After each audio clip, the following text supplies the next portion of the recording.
Hello and welcome to David Bahnsen's Capital Record, brought to you by National Review. There is an issue today that I get to address that is right at the heart of what Capital Record is always about, but this one comes as a result of a very literal question that came to me in a speaking event I was at. I spoke in New York City last week, and in the Q&A, something came up that immediately inspired me for Capital Record. I talk a lot about the meaning of work, the importance of work, and wrote a book last year called Full-Time Work and the Meaning of Life, where I make the argument that work is indeed what God made us for. And there's a lot of economic relevance to this, and I would argue spiritual and theological significance. But in the course of it, working here in New York City and working myself in the world of wealth management, there are issues that come up a lot about the theme I have about work in the industry I work in, of finance, and then here in this city where a lot of people, and especially a lot of people in my ecosystem, are also employed. And somebody had asked the question, I get how important work is from the Garden of Eden, the creational normative that you're establishing. You're making this point of how important our work is. But, my dad has been in wealth management his whole life, and he has always said to me that all I'm doing is making rich people richer. And I wonder how you feel about that. And it occurred to me that this is kind of at the essence of what this podcast is about. That not only do I like to talk about capital markets, and not only do I talk about rich people, and not only do I get to talk about work and career, and I say that work is the verb of economics. So this is right at ground zero of kind of everything I care about, think about, and talk about, both when this microphone is on and when it isn't.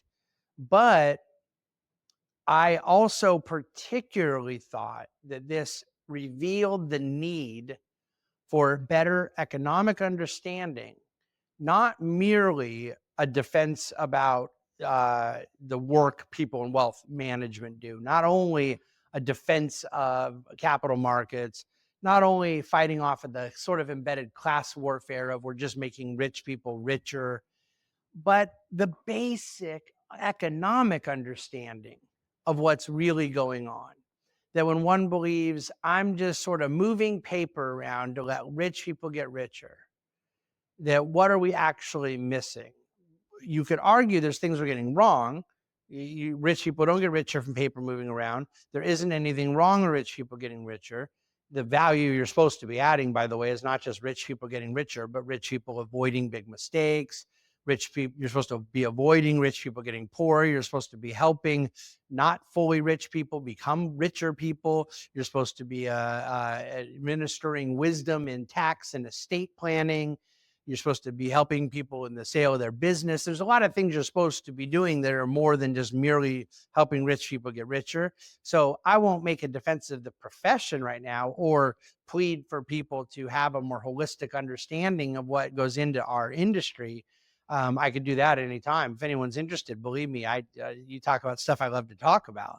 But I want to know how somebody thinks rich people get richer in capital markets when you think there's nothing else going on behind it, which was the exact line said. There's no production, just someone trying to help a rich person get richer.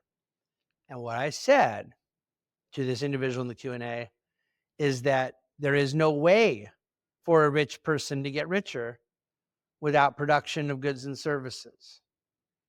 In the course of a rich person being invested in private equity, a rich person being invested in venture capital, a rich person being invested in the stock market, even a rich person investing in credit or debt, there is an activity taking place that we can, if we want, for simplification purposes or just out of utter ignorance, we can say things like it's just numbers on a paper that make a rich person get richer.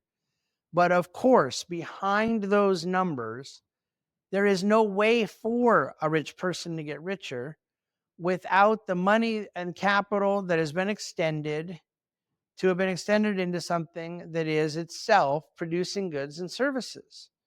That the primary equity, the primary debt, the secondary equity, the various forms of capital, of risk capital, of return seeking capital, are going into real life activities.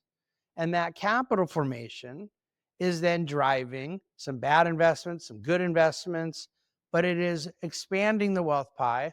And then the rich person who took the risk and extended the capital in that aim is themselves achieving a return of capital, a return on their capital, a return on investment.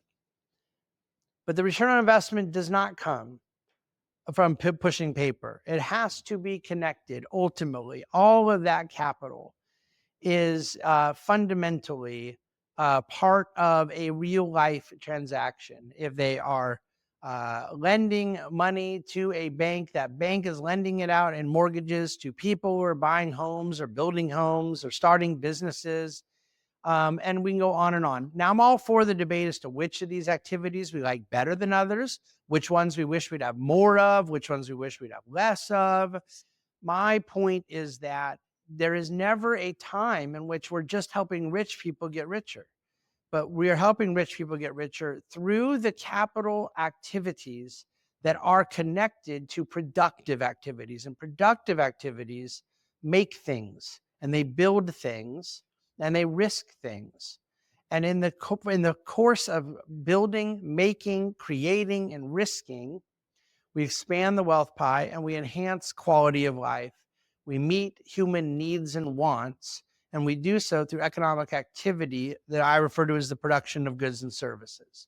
So this economic output does find form in capital markets, and it does eventually end up on a statement of showing a particular return on capital to a rich person who hopefully got richer over the course of a period of time.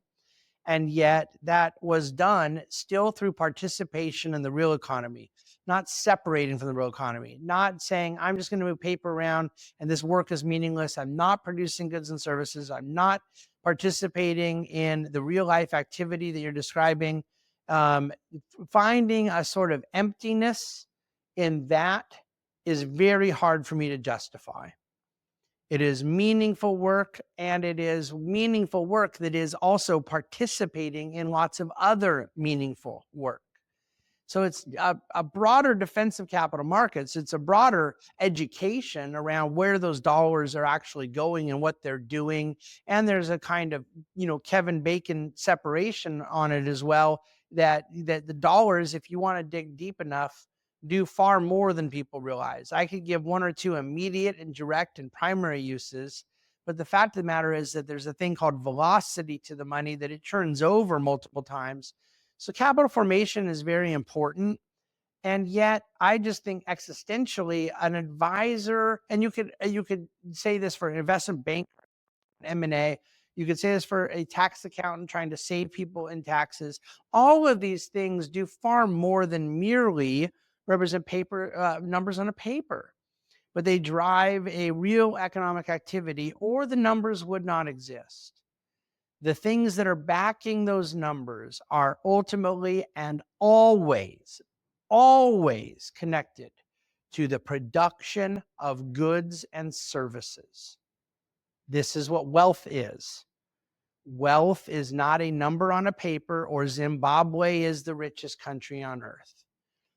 When you produce goods and services that enhance quality of life, that is measurable in a nation, measurable in a society, and it is not difficult to quantify.